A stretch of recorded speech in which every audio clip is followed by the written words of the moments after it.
Alexandra Hansen, former local business owner here in Belle Fourche, South Dakota. And I'm here with Randy Sowers, who's running for mayor of Belle Fourche 2024. So welcome, Randy. How are you? Good. Appreciate it. Good. Yeah. Thank you for coming down this morning. So let's just get into the nitty gritty of it. Can you tell our audience a little bit about who you are, kind of your background, where you grew up? Give me the story. That's a long story.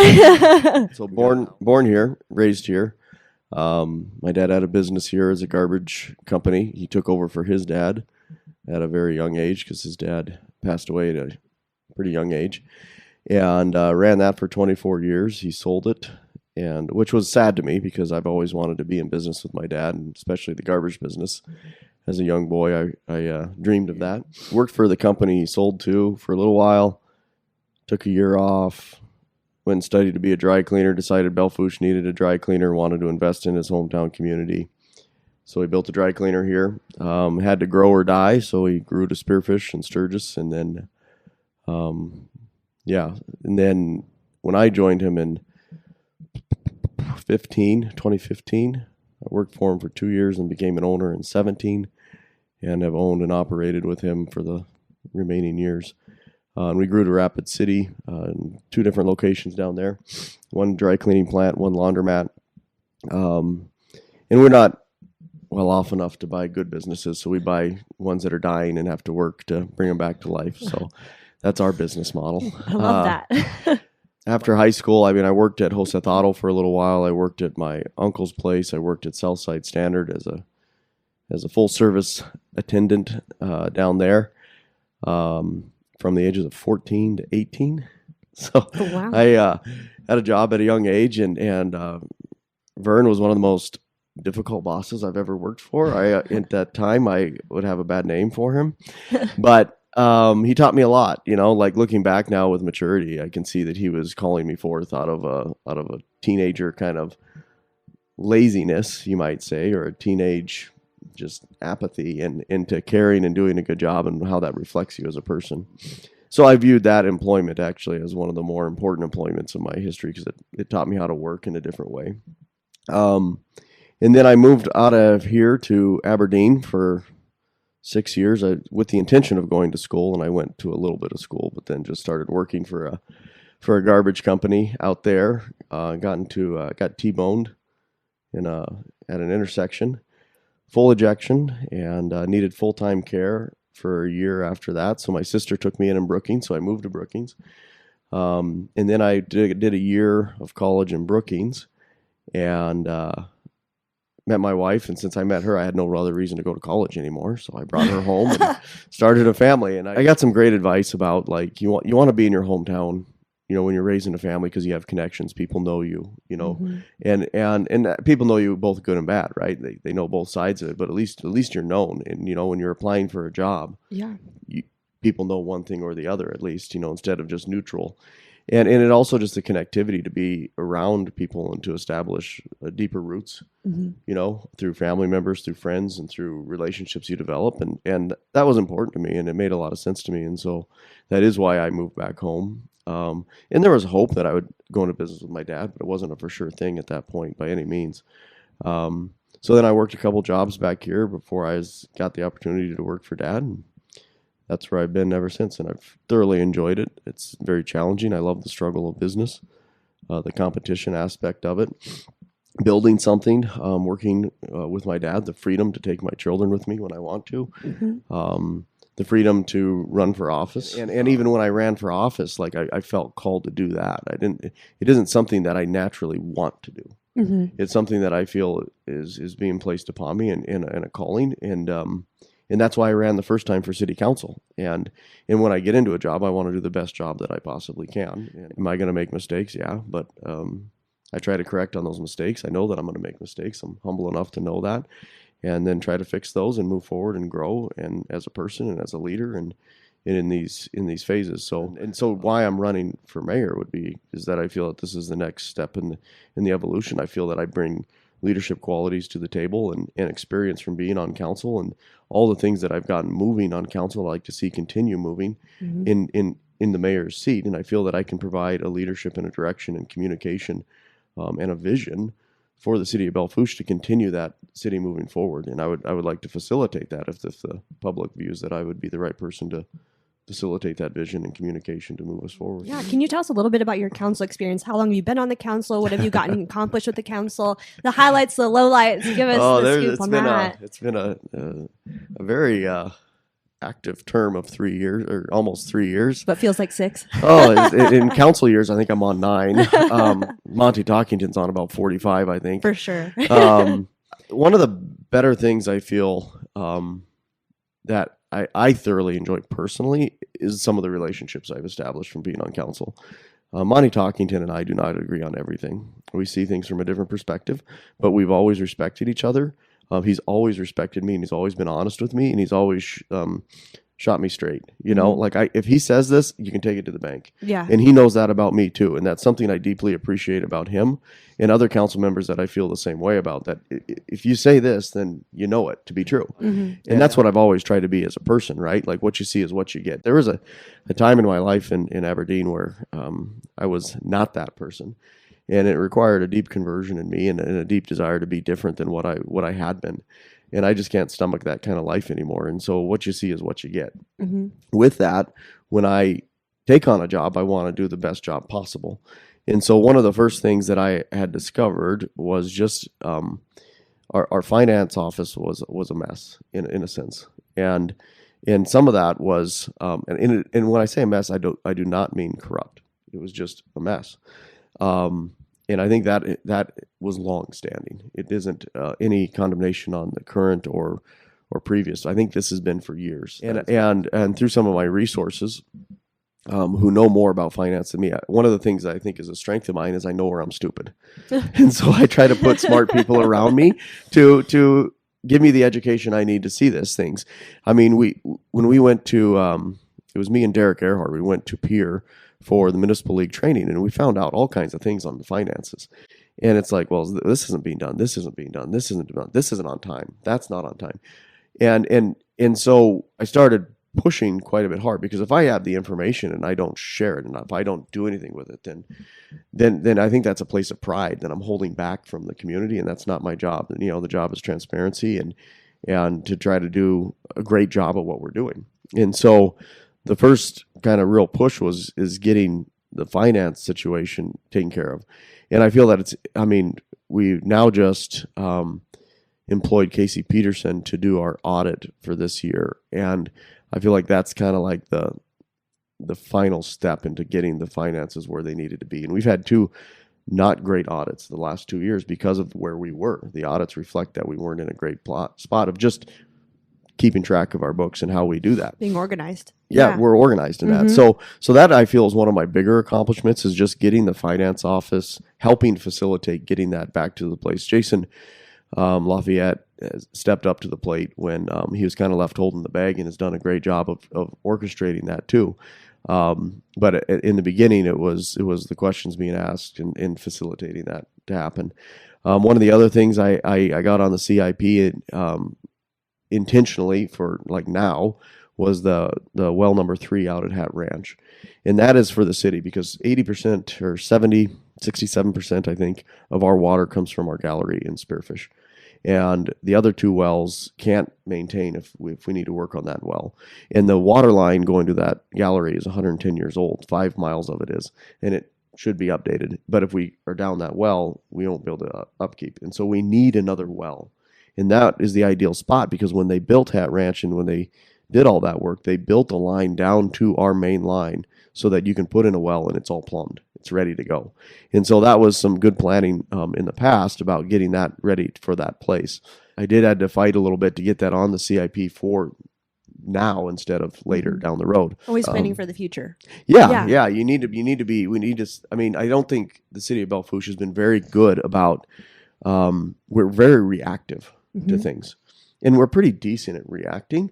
But there's no forward thinking in the sense of planning for these things. Like, how does a line get to be 110 years old without it being addressed? Right. You're sure there was no issues, but that doesn't, like, it's always better to replace something on your schedule than on its schedule. Right. In my opinion. And I think that the reaction comes from a lack of vision, and that if we have vision and communication of that vision, then it allows us to make decisions to plan for our future and to stay ahead of things instead of behind on things. Mhm. So the finance office, the well, the other thing was a wage adjustment for the employees.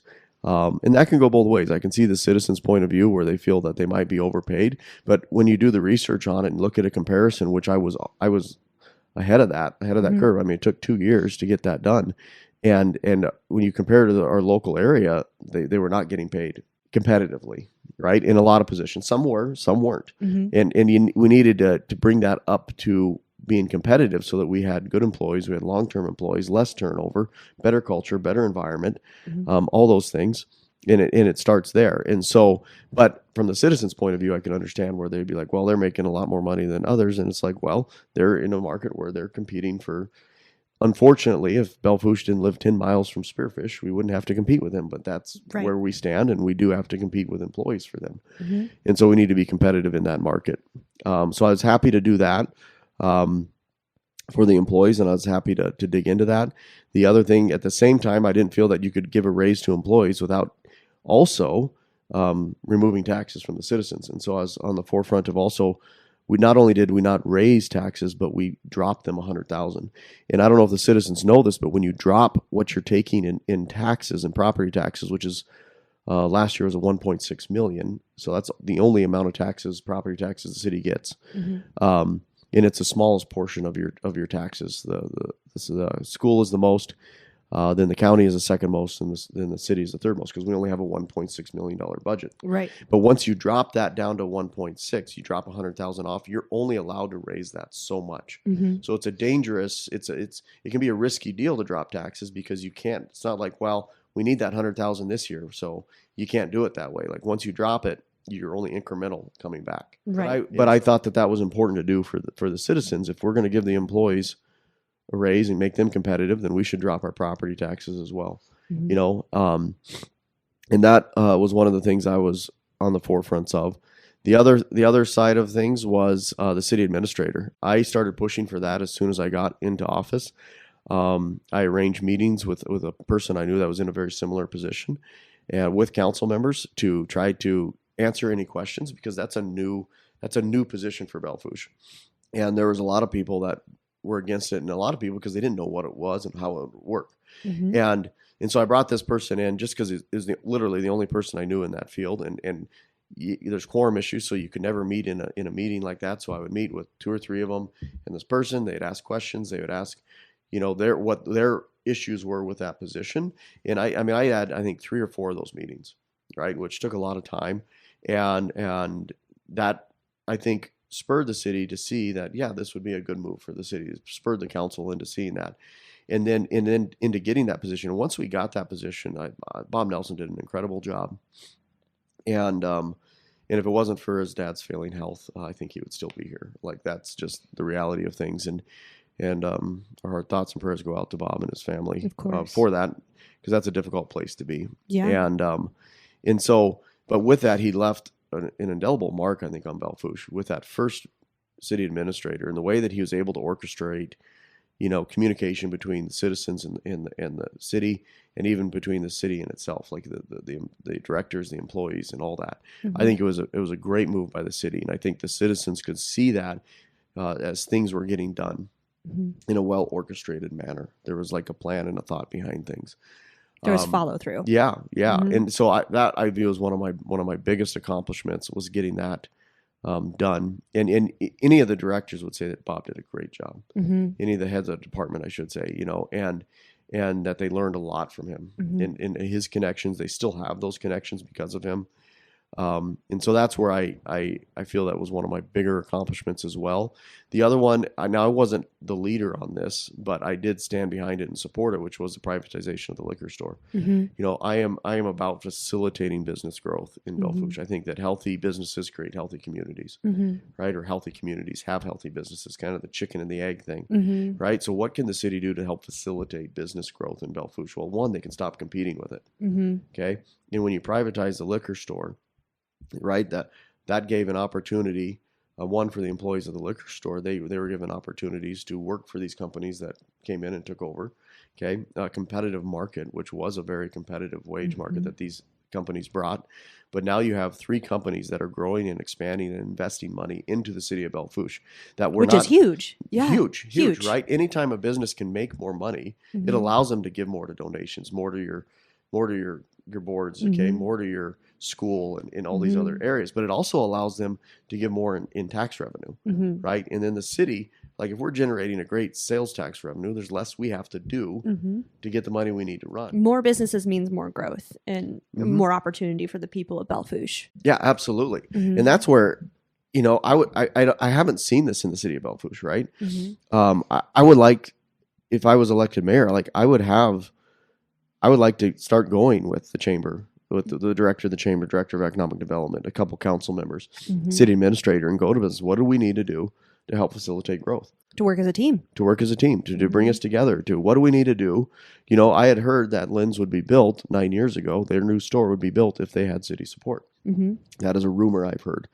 But I don't know what that looks like. Right. What does that look like? What can we do to provide that? Why we should make doing business with the city as easy as possible and remove any barriers to doing that. Yeah. And so that helps facilitate the growth of the city, both in the housing market and in businesses. And when you have businesses growing and the city is there to facilitate it in any way they can, that doesn't mean you're giving away money. That doesn't mean you're doing these things. It's mean you're just, what can we do to help you grow your business? Yeah. Right? Some of that is ordinances. Yeah. Right? Either cutting some out that make it restrictive or adding some that make it better for the businesses to succeed. Right? To hold other businesses accountable to a higher level of care and what we want to see in Belle Fourche. Now, but that won't be my job as mayor because the mayor doesn't make ordinances. Right. Council does. Right. The mayor just enforces ordinances. But I'm very proud of the fact that Larry took the lead charge on privatizing the liquor store. It took a long time, but I'm happy that we got it done. I'm excited to see the growth in Lynn's. I'm excited to see the growth in CBH. I'm excited to see the growth in Yesway. And I think that it's going to be a great thing. Because we're trimming the fat of the city to some degree, right? So there's a whole department that we're not bookkeeping for in all these other things, right? But we're still generating money on that because of the tax revenue from the liquor sales. And it's like, you know, you can kind of see a little bit with Brookings because they're a college town, right. Sturgis because of the rally. They want to capitalize on all that, but you don't see the headache and the resources taken to, because you gotta do audits, you gotta do bookkeeping, you gotta do this. I mean, in my tenure, we went through 2 department heads at the liquor store. You know, the one I was with when I was there, when I got elected, resigned, and then the other one also is gone. And so, like, you have that turnover too, and that hiring process, and then there's bonds for them, and all these things. So it's I think the thinner you can make government, the better and more efficient we're going to be, right? Then it gives us money to work on streets and on our infrastructure and those things. Because I think that, so if we have vision and a plan and a communication of that vision, right? What is the vision and plan for our streets? Right. Okay. And is our street department making those plans? They should be, because it's the ground level employees that are running the streets, that are driving all these different streets, that know which streets are the worst. And then they should take those to their department head. And then their department head, well, we need to prioritize this street, this street, this street, because there's more traffic. Okay. And there should be a plan so that the citizens know, my street will be addressed here at this date, now, at this date, this time. This is how we're moving the city forward. How long we have a closed. plan for our infrastructure. We have a plan and a vision for our streets and in all that it should be and could be, right? And I mean, that's probably going to be always one of the bigger issues in a city is the streets.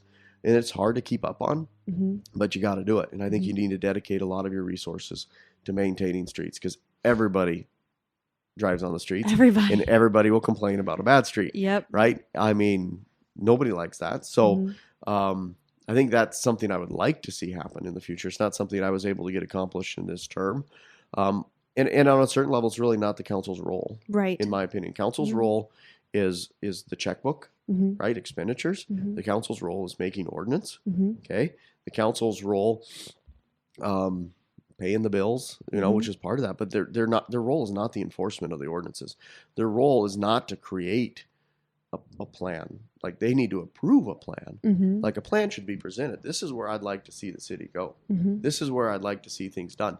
And that's where I would like to see that. Like, I feel like if I was mayor and I was doing budgets, okay, I would present that department's budget with the department head in front of the council. This is what we would like to do. Yeah. this next year. This is where we need to spend money. See the picture of this trailer? Mhm. This is why this needs to be replaced. See the Mhm. picture of this truck? Our vision and plan for our vehicles is we want to start moving them out 10 to 15 years when they're 10 to 15 years old, depending on the maintenance that they're requiring at that time. Mhm. And we're going to buy used vehicles from local people. Like there should be a plan and a vision that is Mhm. communicated so that people know what we're doing. Mhm. And that creates that's the transparency. It's not that we're not transparent, it's that we're poor at communicating Right. as a city. And Right. that's always what I have seen. And that's why I ask my questions in council.